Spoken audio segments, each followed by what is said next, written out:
I was born...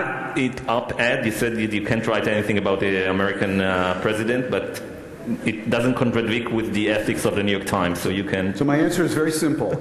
I was born at night, but it wasn't last night.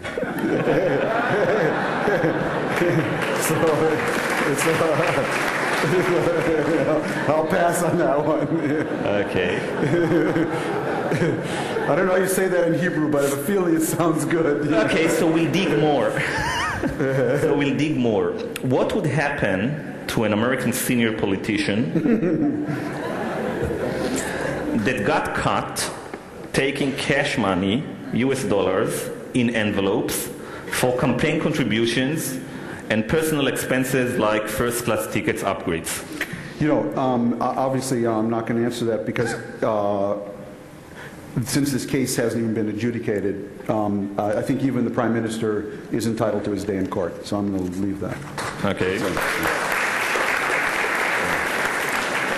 How influential is the Jewish lobby in the White House today?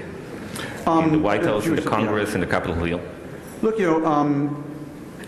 there's lobbying is a grand tradition in America, and the Jewish lobby is very influential. There's no question about it, but in a very narrow, deep way. That is, when the United States saw it as its vital and strategic interest to sell AWACS to Saudi Arabia, it overruled the Jewish lobby that opposed it. I think the Jewish lobby is at its most powerful, and only truly powerful, when what it is advocating is perceived as overlapping and in parallel and in sync with what is perceived at any given time as the overriding American national interest. But I wouldn't deny it. It's certainly the Jewish lobby is influential. So is the oil lobby, the coal lobby. We have the energy policy we have, because these other lobbies are also important. But the Jewish lobby is I'm sure quite influential.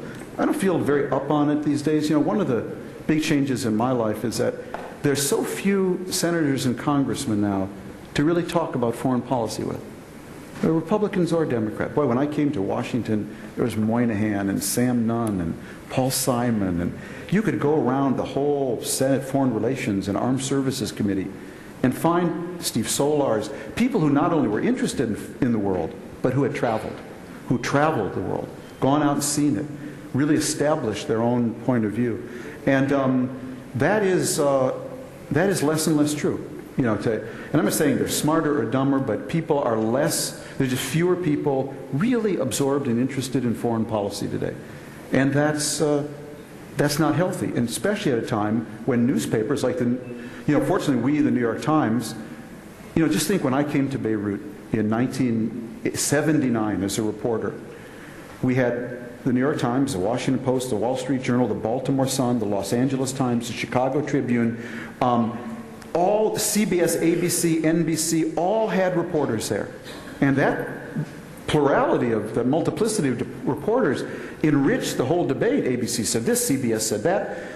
Now, you go to, in Iraq, there's the New York Times, there's the Washington Post, there's the Wall Street Journal, but there's no more Baltimore Sun, there's no more Chicago, maybe Chicago Tribune has I'm sure they have but it's really shrunk. So since you brought it up, I really want to get you in trouble. What do you think is going to happen to the New York Times? Will the Sulzberger sell? Mr. Sulzberger, the publisher, has said he's never going to sell, he's not in to sell.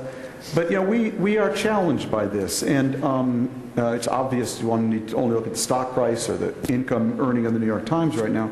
And I think this is a huge issue for democracy. I love the blogosphere, and I love the idea of all these voices out there. But the blogosphere has no one, covering Baghdad on a daily basis, in a way that can be condensed and edited and distributed the way a newspaper can.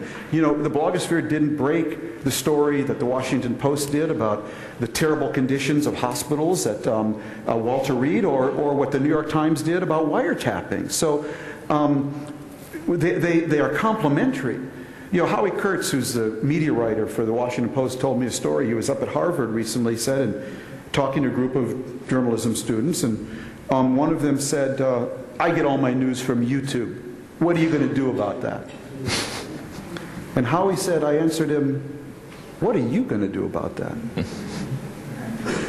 You cannot have a healthy democracy in America or Israel without a healthy press. A press, that has edited news. The blogosphere is a wonderful complement for it. But I would not want to get my news from YouTube every morning. And when you see Rupert Murdoch buying the Wall Street Journal, what does it say to you? I'm glad he's investing in newspapers, and I hope, competition... But he's a different kind of publisher than Sulzberger. That's okay. The market will decide that, and I'm all for that. Competition is really healthy. One reason America got a little less serious in the last 20 years, we lost our competitor, the Soviet Union. And when you lose your competitor, you're not as serious. And we will be a better newspaper for Rupert Murdoch investing in the Wall Street Journal. So why does he keep saying all the time that he wants to kill the New York Times? My publisher doesn't say I want to kill him back, but I bet in private they say we're going to kill him. Okay, I think newspapers all about competition. I started at UPI in London, and every morning I wanted to kill the AP. If there had been no AP, I'd have definitely got out of bed an hour later. And when there's no Soviet Union, we in America, we get out of bed an hour later. All right, so are you still optimistic? I'm always an optimist. It comes from growing up in Minnesota, growing up in a progressive place in a wonderful home, and I really live by the motto that pessimists are usually right. Optimists are usually wrong. But all the great change in history and all the great new companies were done by optimists. All right, thanks very much.